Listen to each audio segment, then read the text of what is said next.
In the need to develop a capacity to know what potential enemies are doing, the United States government has perfected a technological capability that enables us to monitor the messages that go through the air. These messages are between ships at sea, they can be between units, military units in the field. We have a very extensive capability of intercepting messages wherever they may be in the airwaves. Now that is necessary and important to the United States as we look abroad at enemies or potential enemies. We must know. At the same time, that capability at any time could be turned around on the American people. And no American would have any privacy left, such is the capability to monitor everything, telephone conversations, telegrams, it doesn't matter. There would be no place to hide if this government ever became a tyranny, if a dictator ever took charge in this country.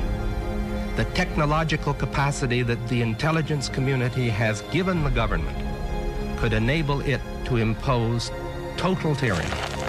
And there would be no way to fight back, because the most careful effort to combine together in resistance to the government, no matter how privately it was done, is within the reach of the government to know. Such is the capability of this technology. I don't want to see this country ever go across the bridge.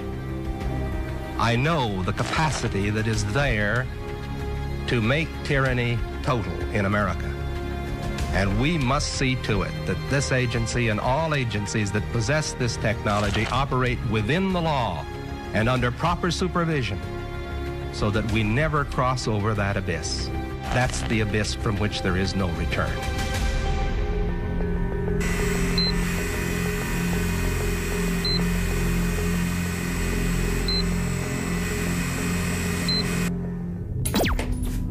You are being spied on. There's no other way to say it. Your government, the one designed to protect you, is watching and recording everything you do. To be clear, that doesn't mean they're looking at it right now. And as many reports show, they may never actually look at it. But, and this is a big one, if and when they want to, that information is right there at their fingertips forever. There comes a time in the history of nations when fear and complacency allow power to accumulate and liberty and privacy to suffer. That time is now. You might argue and say, there's no way they could be watching. But if you've ever used a computer that's connected to the internet, or a smartphone, or even just make a regular phone call to your aunt in Wisconsin, that information is collected, organized, and stored. And you'll never know when it could come back to haunt you. I think it's a real abuse of power for the NSA and I think the CIA to have as much information on Americans as we do. And I also think the social media, Google, was partly created by the CIA, and the others, Facebook, Twitter, are feeding the information into the CIA to profile you. It's almost like the Sting song, you know, every move you make, every click you take goes right into the NSA and to the CIA. And this isn't some conspiracy theory. You don't need a tinfoil hat to believe this.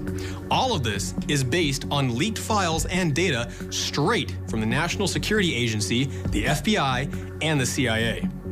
Even President Obama admitted these programs existed and that he was fully aware of what they were doing. There are numerous government testimonies that confirm that the NSA has been, and will be snooping not only on millions of U.S. citizens, but on people all around the world. The people being surveilled by the U.S. government, specifically within this country, it's everybody that uses an electronic device. And around the world, the same. So it's basically, my estimate, somewhere around 4 to 5 billion people are being monitored by the U.S. government every day. It's a problem that goes back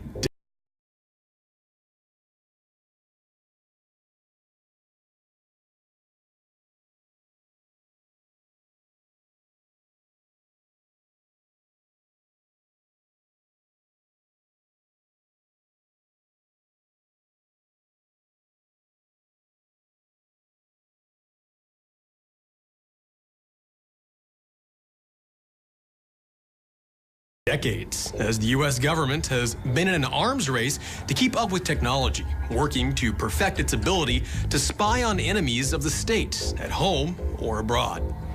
And with the explosion of the digital age, agencies like the CIA and the FBI have a host of new tools at their disposal. Tools so sophisticated that agents can now create a complete profile of a suspect from nothing more than their social media accounts. But this technology comes with a heavy price. I think the focus that this is about telephone records and telephone companies is too narrow. This is about the electronic age. Any electronic medium you're using, your smartphones, Twitter, Google, Facebook, are getting monitored. While our leaders claim it can only be used to protect Americans from our enemies, it raises the age-old question: who watches the watchers? And who's to say exactly how this astonishing wealth of new information is being collected and used, and by whom? Because as President Obama said in 2016, Americans must choose between privacy and security. We cannot have both. You can't have 100% security and also then have 100% privacy and zero inconvenience.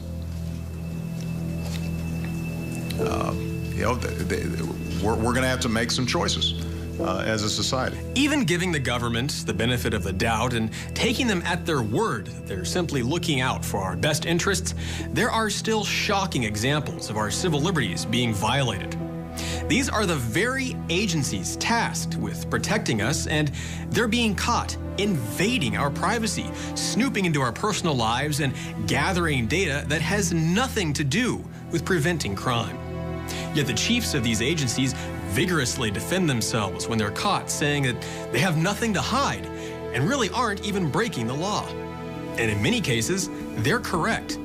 Gathering the kinds of data they're collecting on us isn't breaking the law. And that's even more frightening, especially when that data is being used against us. Where is the outcry of those in the media who were so upset about Watergate? The question is an obvious one, given the FBI text messages. What did Obama know, and when did he know it? And it's not just everyday average citizens who need to be wary of what kind of information the government is collecting on them. No, the situation becomes even more dangerous when those agencies whose job it is to protect us turn their abilities into spying on not only American citizens, but politicians in Washington. Our intelligence services, like the FBI and the CIA and others, have been politicized, and politicized by people who, some of them are on the radical left of the political spectrum. Now, this is vitally important that we save these institutions, because there are enemies to the United States that mean us harm, and these are the agencies that are supposed to protect us. The fact that Obama and his like and Hillary politicize these things is sinful and has undermined the safety of every American. It sounds like a scenario out of a political thriller novel, but in 2016, that's exactly what happened to President Donald Trump. A secret government court was convened, and using information gathered from one of Trump's associates, the FBI began to spy on the president and all those around him for over a year. Trump famously denounced Obama for wiretapping Trump Tower, an accusation that has been mocked by Democrats and the mainstream media. Through Carter Page, as collateral, you could start the electronic surveillance of anybody Carter Page talked to. So eventually, the Obama administration had a plan to have electronic surveillance over everyone, virtually, that was in the Trump campaign. President Trump was vindicated in February of 2018 when senior lawmakers on the House Intelligence Committee released a memo that accused the FBI and Justice Department of abusing their authority. And this isn't some outsider report. Leaders at the highest levels of our nation came forward and said men like John Brennan, the director of the CIA under Obama, were intentionally targeting Trump to discredit him as a candidate in the 2016 election. I think John Brennan has turned out to be such a partisan, such a sort of vituperative critic of the president, and I do really am concerned about having so many people now in the intelligence community that have come out with real partisan views while they're at work. I mean, when people are plotting at work to try to prevent President Trump from being president, that's a problem. Another problem is that our politicians aren't treating this like it is a problem. When it was revealed in 2013 that the government was essentially violating American civil liberties, our leaders dismissed the news with a wave of the hand, treating Americans like we were idiots to even be concerned about such violations. In fact, when the news of mass surveillance broke, Senator Harry Reid, the Democratic Majority Leader at the time, literally told everyone to just calm down and said that none of this is anything new. Meaning, quite clearly, that he and many others in Washington were well aware our rights were being trampled on, and that not only were they doing nothing about it, but they actually approved of it. There are laws in place to prevent this kind of mass surveillance from being abused, and those laws go all the way back to the mid-1970s, centering on the FISA Court. FISA isn't a term most people are familiar with, and it stands for Foreign Intelligence Surveillance Act. To understand what that means and why it's important, we need to look back at its creation. FISA was established in the wake of the widespread surveillance violations taking place under the Nixon administration. It was designed to protect American civil liberties and ensure the government didn't overstep its authority. One America's Jack Posobiec is a former military intelligence officer and says the FISA Court was crucial to keeping the government in check. Signed into law in 1978, the FISA Act requires the government to obtain permission from a judge on the Foreign Intelligence Surveillance Court, the FISA Court, in order to surveil communications on domestic soil for national security reasons. The court was set up after the Church Committee, which found numerous programs by the U.S. government to include the U.S. military, was spying on American citizens and American political groups. So the FISA Court makes decisions as to whether or not to approve wiretaps, data collection, and government requests regarding monitoring suspected terrorists and foreign spies. That last part is key. Suspected terrorists and spies. FISA was set up from the very beginning to help protect America from foreign agents, people working against the government to commit acts of treason, espionage, or terrorism. Not everyday, ordinary citizens like you and me. This secretive court was created with the best of intentions, as they usually are, to protect us from the kind of sweeping surveillance the NSA and even the military was carrying out for purely political purposes. Following the creation of the FISA Court, to get this kind of surveillance, a warrant was now required, and it wasn't designed to be easy to get. For electronic surveillance, the government has to show that the target might be spying for a foreign government organization. Once evidence has been accumulated, the information must then be outlined in an affidavit, and the application stating the grounds for the FISA warrant.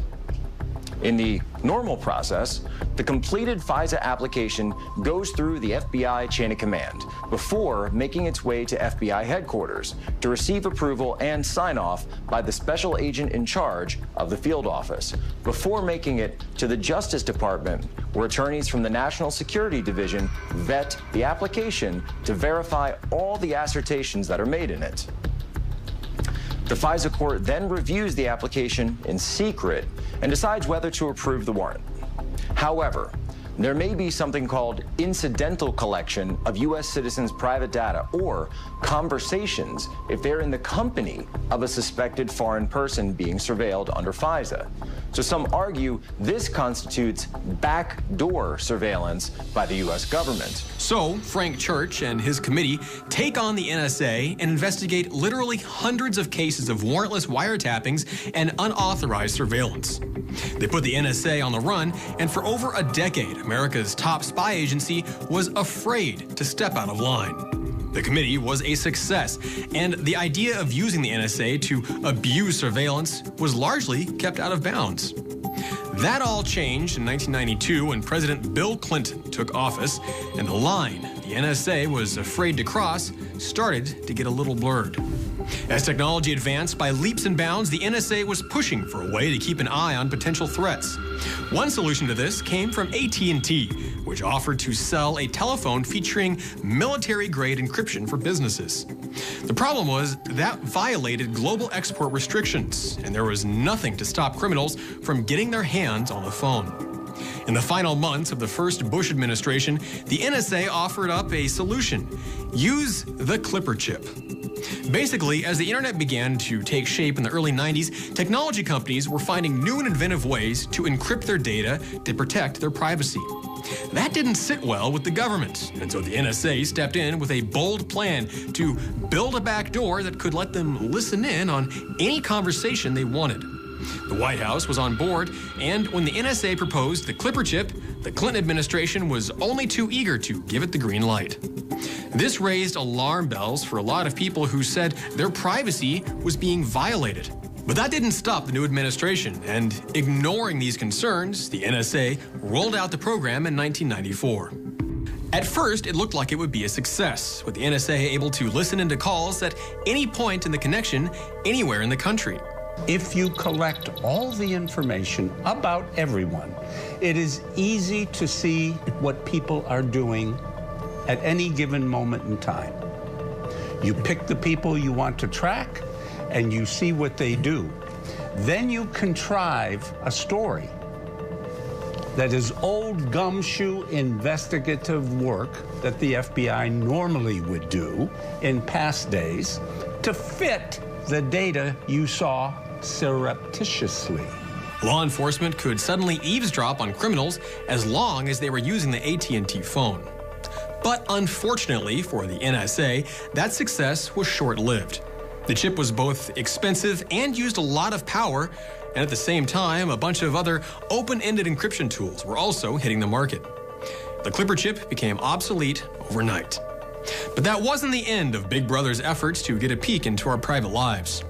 Not to be thwarted, the NSA began research into projects using sophisticated techniques to wiretap and collect data on Americans in ways they had never been able to before. At the same time the Clipper chip was in development, the NSA was also working on new cutting-edge tools to spy on the expanding world of the internet. This untapped digital frontier presented a wealth of new opportunities for the government to get a glimpse into the private lives of American citizens. Leading the effort was a crack mathematician and 30-year NSA veteran, William Binney. However, unlike many of his colleagues at the NSA, Binney was convinced the agency needed to do more to protect Americans' privacy. His software, codenamed ThinThread, was designed to analyze the massive amounts of new data, but also keep that data anonymous. ThinThread program we started that in 1993, 94, somewhere in there, to try to be able to pull in data from the digital networks of the world that were expanding all over the place. But the whole objective was to be able to look into massive amounts of data on the order of 10 terabytes a minute and see what was important in there and smartly select that data out, and only that data, so that we didn't burden our analysts with too much information, which was what was happening even back in the 90s. So that was the objective, to get that down to the relevant information that would give it to our analysts so that they would have it and could actually succeed at what they're trying to do. The program was built to comb through millions of terabytes of metadata, sifting out the useful information like emails and geolocation and ignoring all the rest. It was also intended to follow the law and carefully encrypted the sensitive information of innocent American citizens whose details just happened to get caught up in the collection. The new treasure trove of data was in the form of phone calls and emails, and the system wouldn't ring any bells until it had actually identified a suspect. The project underwent serious testing, and by 1998 could pick up threats with incredible accuracy. With ThinThread, we only pulled in relevant information for the targets for our analysts to look at. That way they had a rich environment to actually do their job and succeed at it. It was far more effective than what the NSA was already using at the time, and also had built-in tools to make sure it was being used efficiently and to prevent agents from abusing it to spy on U.S. citizens. Binney explains that it was also extremely cheap.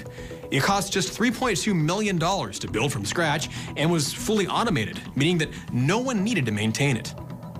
Though ThinThread remained relatively obscure during Clinton's time in office, by the time President George W. Bush was elected, officials decided to give it another look. Yet the director of the NSA at the time, four-star General Michael Hayden, just wasn't a fan of the software. Despite all its promising features, Hayden wanted to go for a more aggressive approach to national security and didn't like all of ThinThread's built-in privacy controls. In a top-secret meeting with President Bush, Hayden argued for a program that would gather the data from phone calls and emails of hundreds of millions of Americans and then analyze them for potential threats. In an interview, Hayden says that he told Bush he was worried about whether or not the program was legal, and says that Bush responded with the shocking reply, "Don't worry about the legality, just make it happen." With the president's blessing, Hayden went with a newly proposed project called Trailblazer, which had never been tested before and was still just a concept on paper at that point. But that didn't matter. In a fight between the two programs, ThinThread never had a chance. Well, it started a slow decline once Hayden really went against it in April of 2000. It started down. At that point, people started opposing it. And in August of 2001, Maureen Baginski canceled it. Executives at the NSA, including the third highest officer at the agency, Maureen Baginski, decided the less efficient and astonishingly more expensive Trailblazer would be a better choice. Trailblazer was a program started at NSA by General Hayden when he came in. It was supposed to be his premier program at NSA. And the objective was to deal with the volume, velocity, and variety of the digital age. Something that we had already solved under ThinThread, but he wanted to create this program to ask for money downtown. And the original request was for $3.8 billion to manage the 5 years of the first 5 years of the Trailblazer program. Nearly $4 billion for a less efficient program that was far more intrusive compared to the measly $3.2 million for ThinThread. It's clear that someone's pockets were being lined for that deal, and it wasn't the American people's. At the end of August 2001, the NSA scrapped ThinThread and replaced it with Trailblazer. Despite being less efficient, Trailblazer would help bring in a lot more funding for the NSA from Congress. It was as simple as that. But then, just 3 weeks after abandoning ThinThread, Islamic terrorists flew their planes into the Twin Towers on 9/11.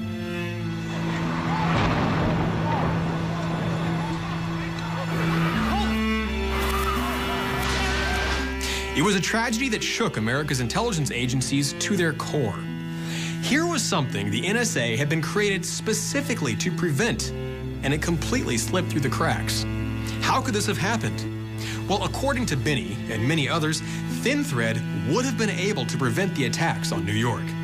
Binney and other analysts have argued that bulk data collection from programs like Trailblazer isn't the solution. That much information simply bogs down the system. When we collect in bulk all of these records of Americans' phone calls, we're not necessarily being any more effective in protecting the country, and we're sweeping up, we're vacuuming up innocent Americans' phone records. Let's restrict that to terrorists or spies. Binney and several other key NSA intelligence officials quit the agency in disgust in the weeks following the 9/11 attacks. They all said they couldn't be a part of a program that was blatantly violating American civil liberties.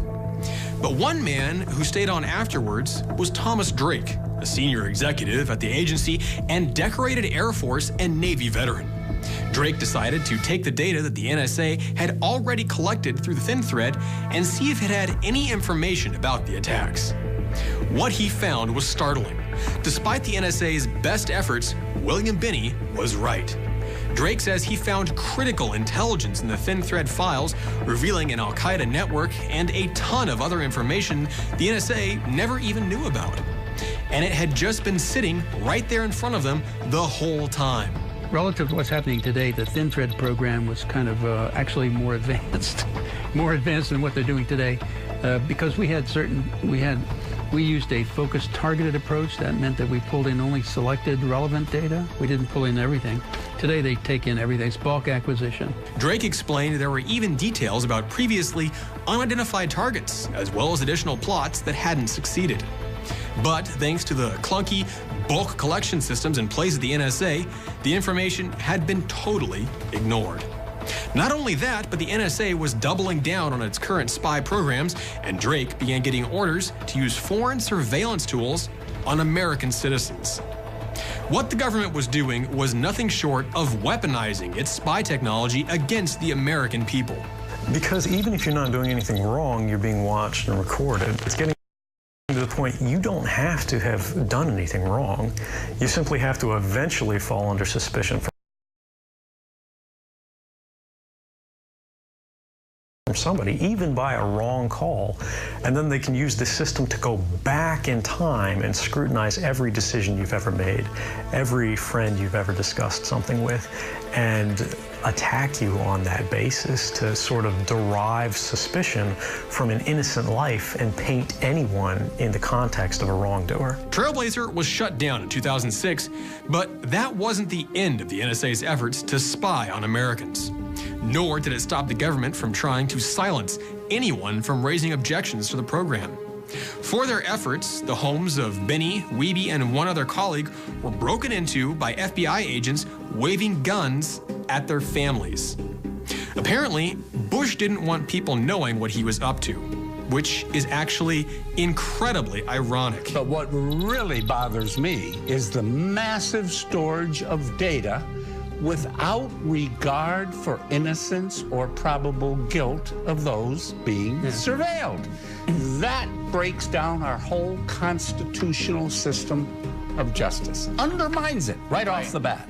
In 2009, a draft from an NSA Inspector General's report reveals that Bush intentionally tried to work around privacy laws in the wake of 9/11, giving the agency the ability to wiretap and monitor Americans without any warrants. National security officials at the time backed this up by accusing President Bush of granting the NSA spying powers far beyond the counterterrorism measures provided by the Patriot Act. That act, what many call the most unpatriotic act in American history, wiped out all the checks and balances that had kept the government from spying on citizens. Before the Patriot Act, the NSA and FBI had to get warrants to gather intel on Americans. But that was complicated and took time, and might even be denied by a judge, something the new Bush administration just didn't want to worry about.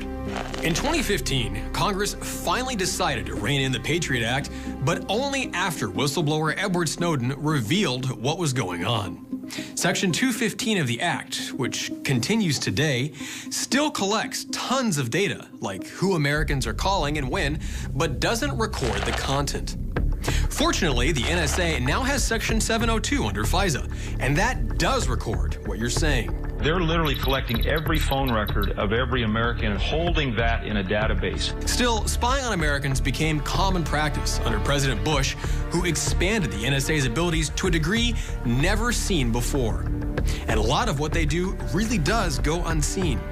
But we still get glimpses, like in 2006 when an AT&T technician blew the whistle on his company, revealing it was totally on board with the illegal surveillance train.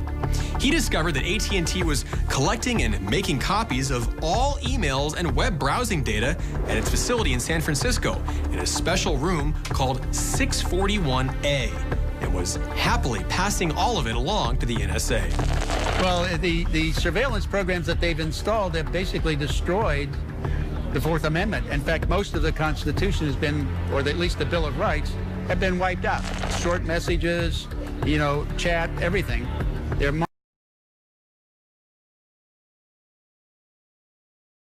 monitoring it all and storing it all. And all these violations were set in motion by President Bush, who paved the way for everything else to come. Yet despite the shocking precedent set by Bush, nothing could prepare the world for what would happen under President Obama. Obama took domestic spying to the next level, turning the full force of the NSA and the most powerful surveillance tools in the world into a state-of-the-art weapon for taking down his political opponents. It isn't so much what President Obama has done, although he's done a lot, none very little good.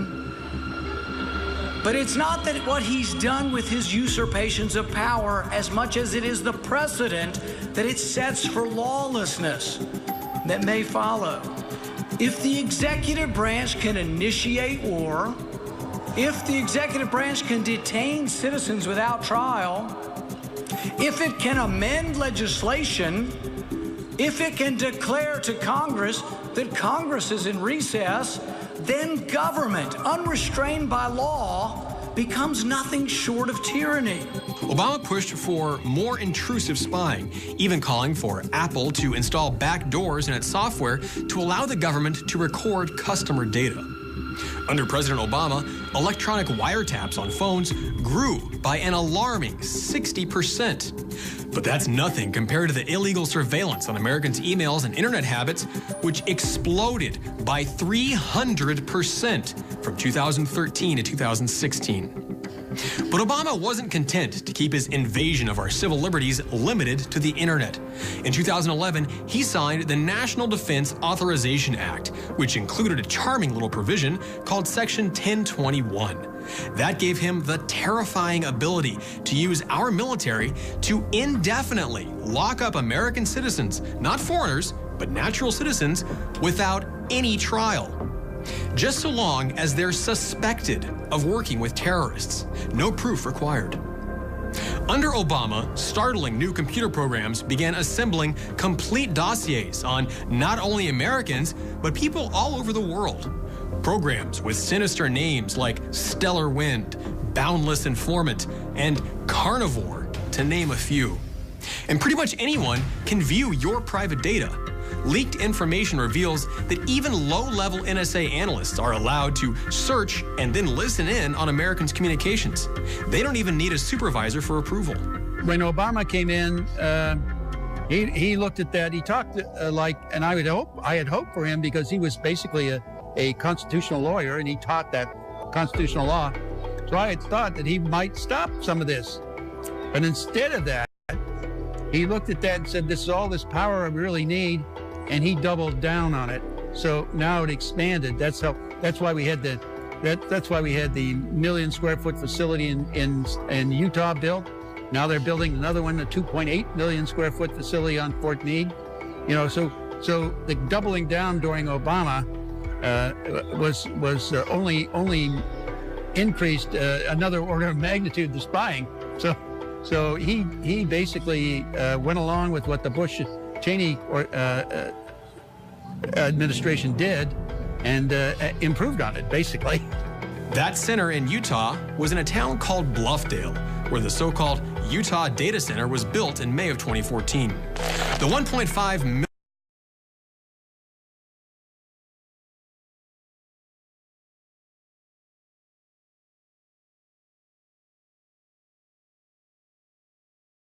million square foot facility cost nearly $4 billion to build. And though its mission is classified, whistleblowers like Kirk Wiebe and Bill Binney have reported that it lets the NSA conduct live surveillance on anyone in the country.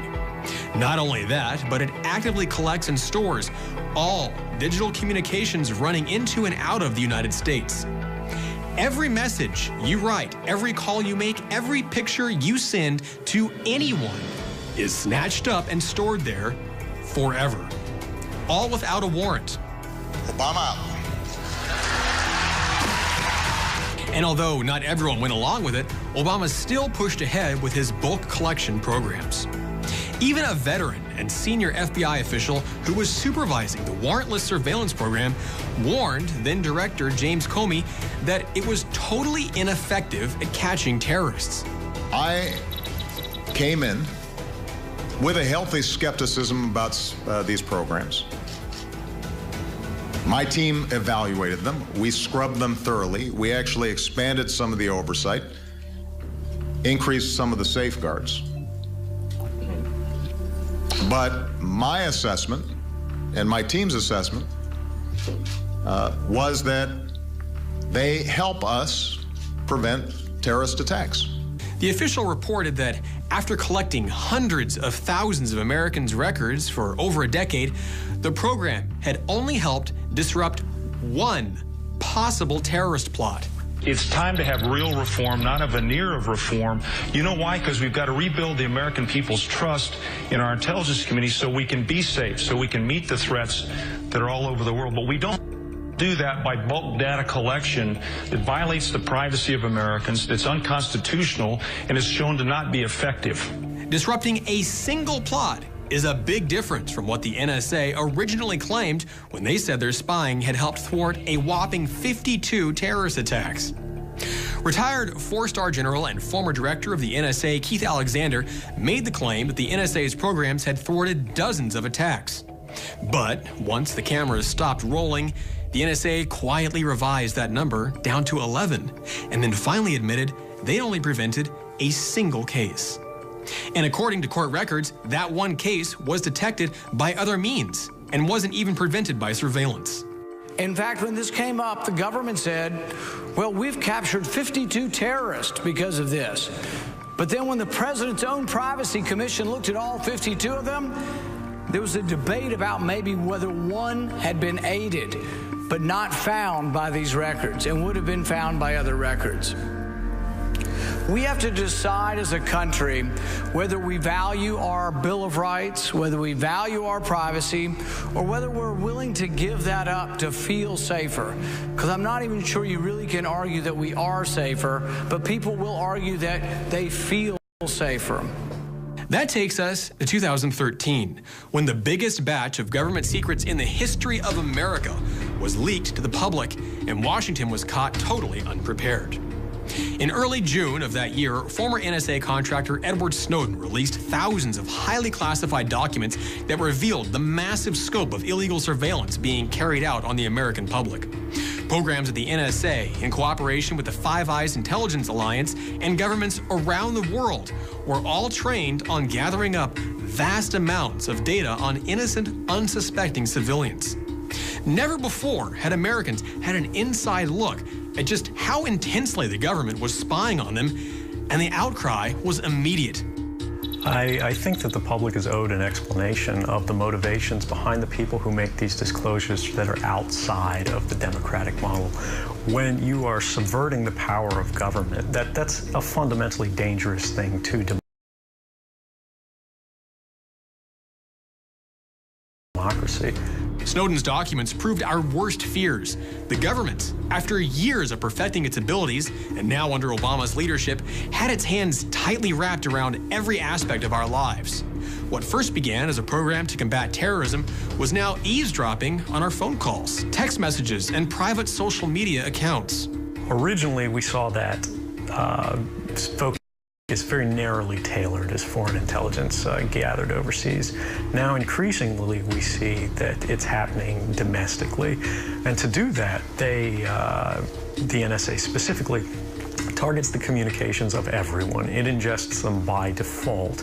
It collects them in its system, and it filters them, and it analyzes them, and it measures them, and it stores them for periods of time, simply because that's the easiest, most efficient, and most valuable way to achieve these ends.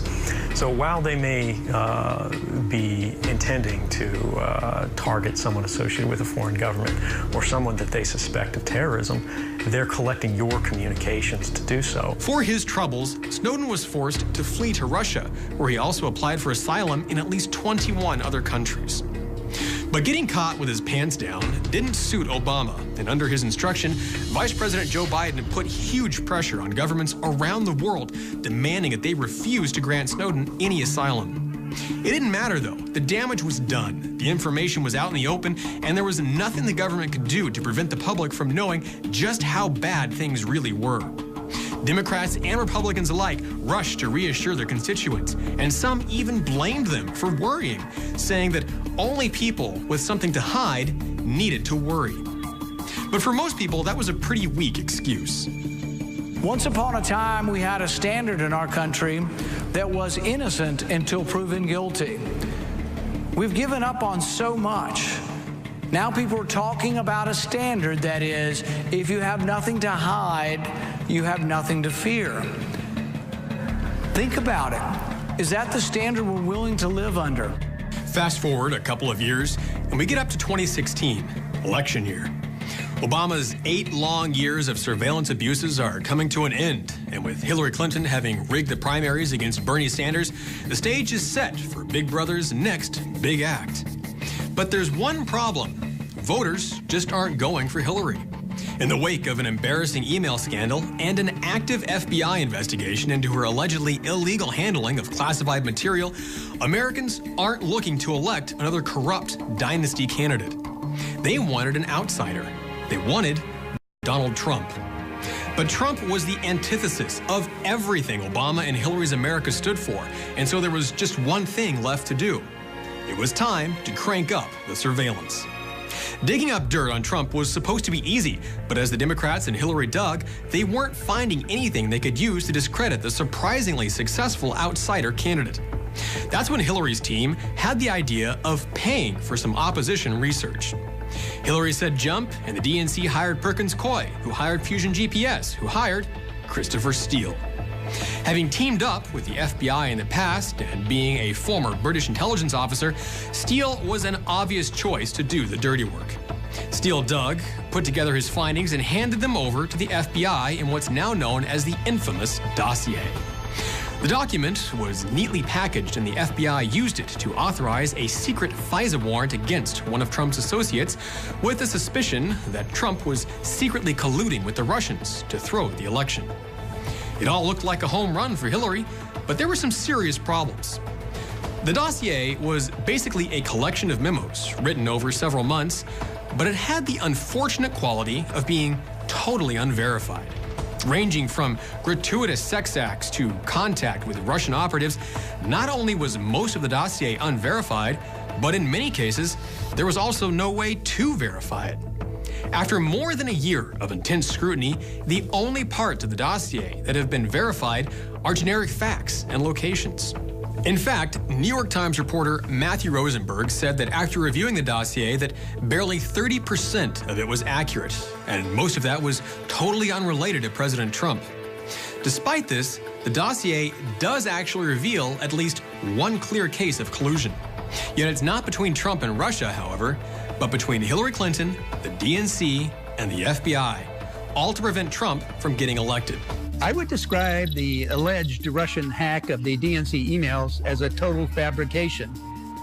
It's been a lie from the beginning, and it was fabricated, and they tried to prevent, over time, they tried to present information that they thought would justify their statements. Democrats doubled down on one of Trump's campaign advisors, Carter Page, who never actually met or spoke to Trump and tried to paint him as a Russian spy. Ranking Democrats like Adam Schiff claimed that Christopher Steele's report is evidence beyond a shadow of a doubt that Trump was colluding with Russia. But here's the problem. The only thing the dossier is evidence of is something called parallel construction. Parallel construction is that they look through the database, they find out information on someone, they know it can't be used in court, they know it was gathered illegally, and then they go and try to get information they can use in court by parallel construction. They try to investigate a person. The problem with this is that, do we want to live in a society where the government can listen to all of your phone calls and then begin investigating you based on private phone calls? The information on that phone call was gathered without a warrant and illegally. To boil it down, parallel construction is the official practice of the unofficial tactic to use warrantless surveillance to obtain a warrant. So you illegally spy on someone, find the evidence you need, and then make it look like you stumbled on the evidence while doing something else, and get a judge to give you a warrant.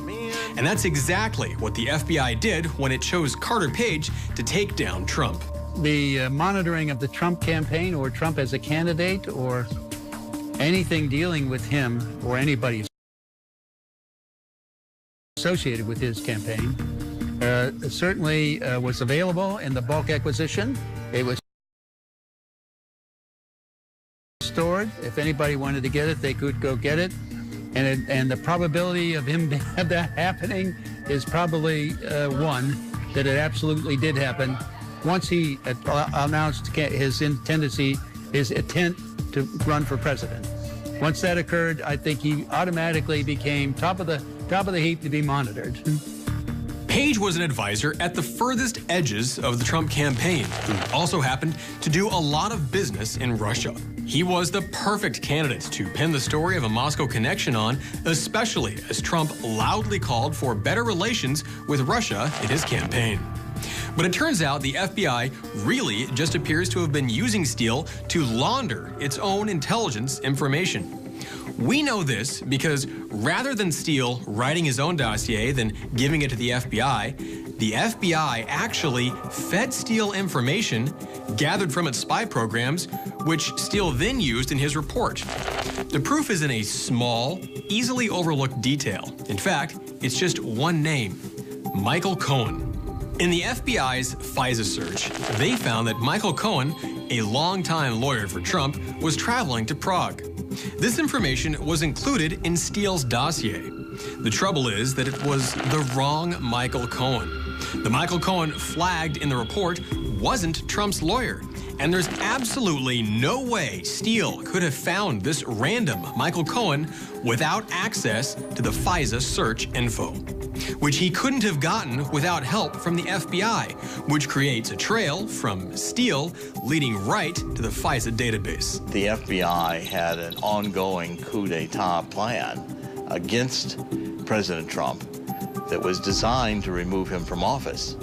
And part of that plan was using this Fusion GPS dossier as evidence that the FISA court should grant this electronic surveillance.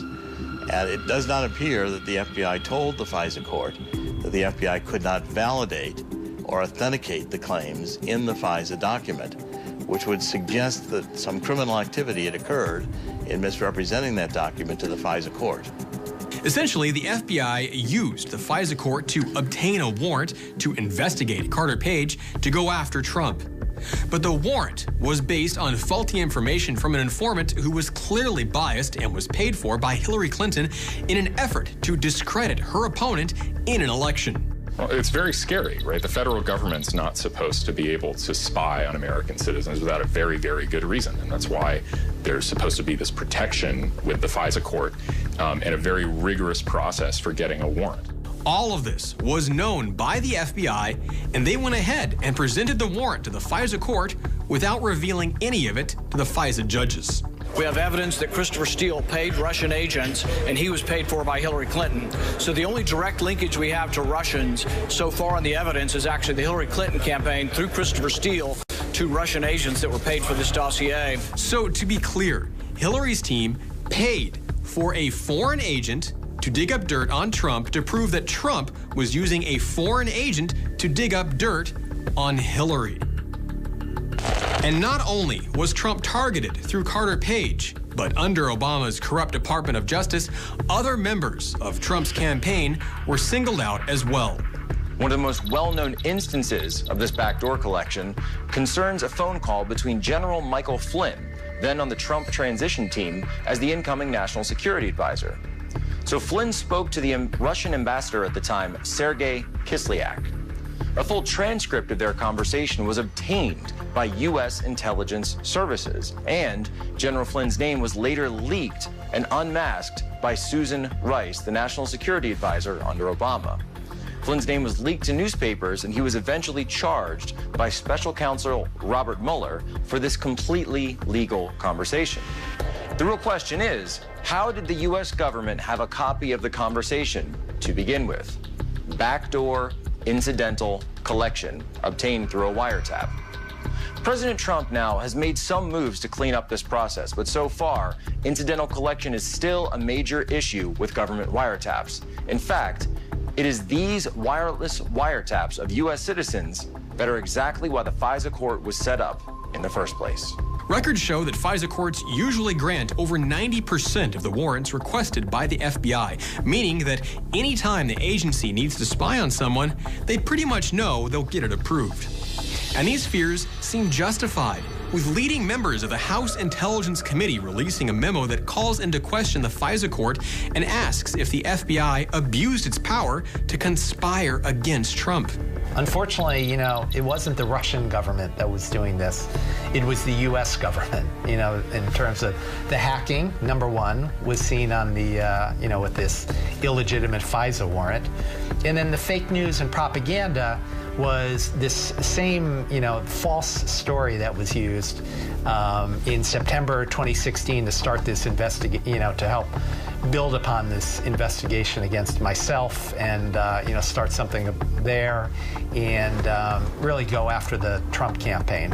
And it's not as though the FBI is innocent and unaware or is just an agency trying to do its job.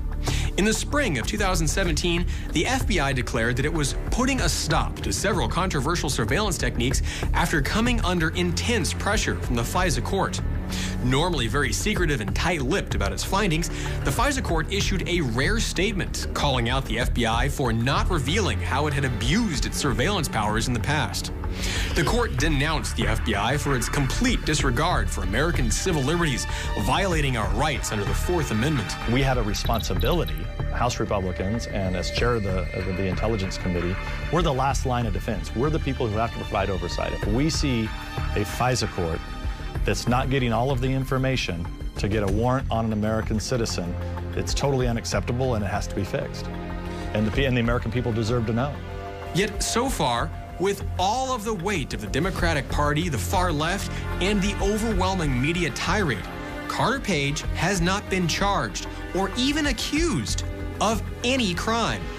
What's more, all of this is based on a dossier that the FBI director at the time, James Comey, called both salacious and unverified. So you can see why the issue of privacy is not a small issue. It is a big issue. It was incredibly important to our founding fathers. Some have said it's too late. It's too late to even get this back. Why is any of this a problem? And what does it have to do with government surveillance? It's a problem because it all stems from the FISA court, something that was created specifically to safeguard Americans from intrusive surveillance. The Church Committee back in the 70s was established to investigate the abuses of the FBI and the Nixon administration.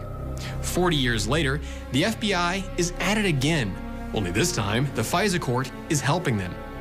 Or at best, it's not holding them back. From the Church investigation in the 1970s, I mean, he was worried about our surveillance state and crossing a bridge that took us too far, with the sense that in history, down through history, assembling that kind of information in one point gives people a lot of power, and that power, people don't like to give up power. They like to keep it. It's a failing in human nature, I guess. And eventually, though, they use it. And so that's what he was afraid of.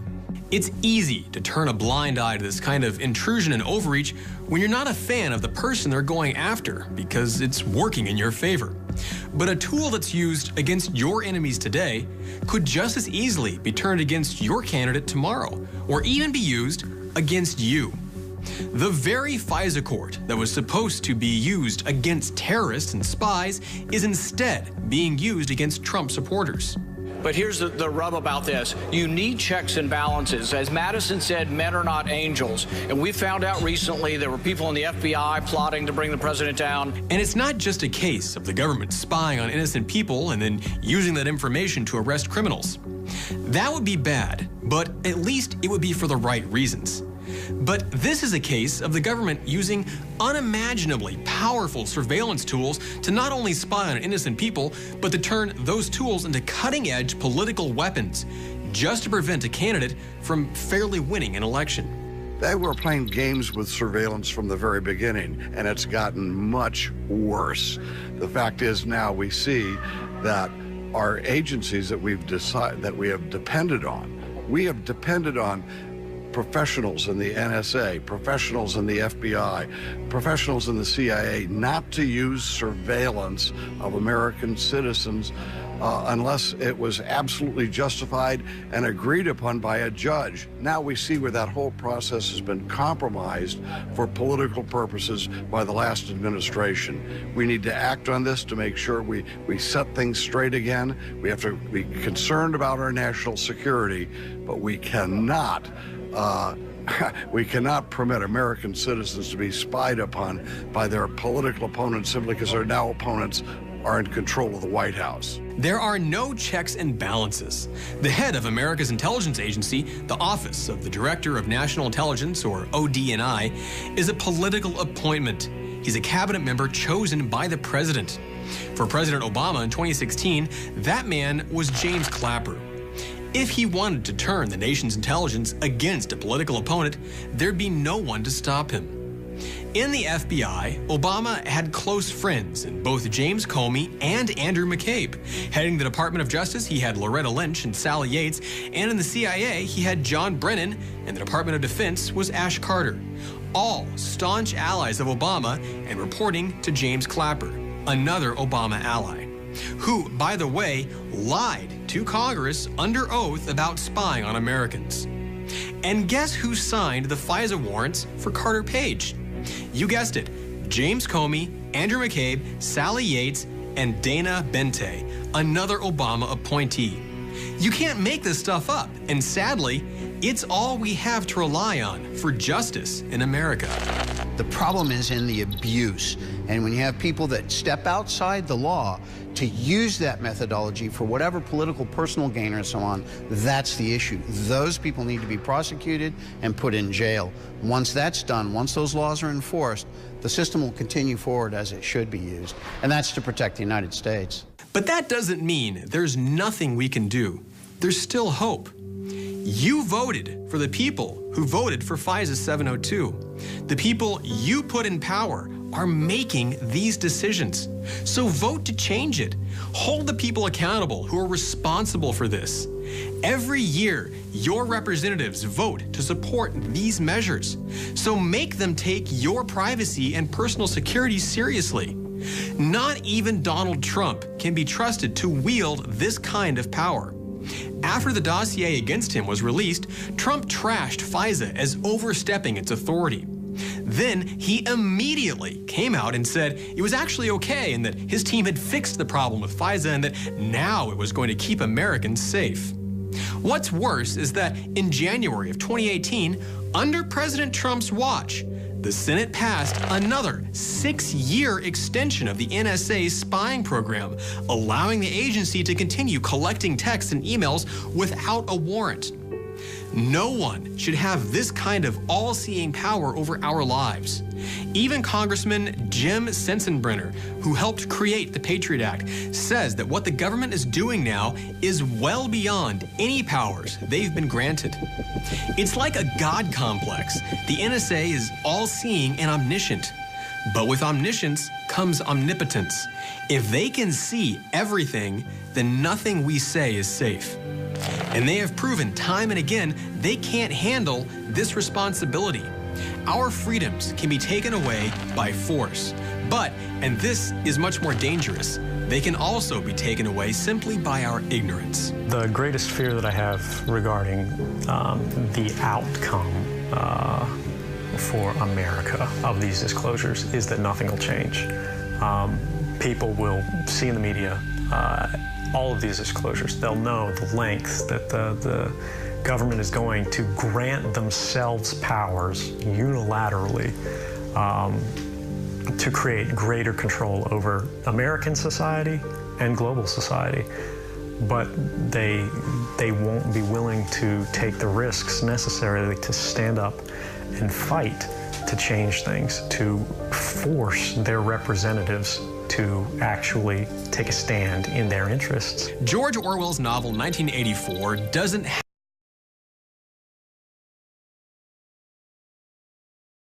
have to become the future. But to prevent that, we as Americans have to do something about it ourselves.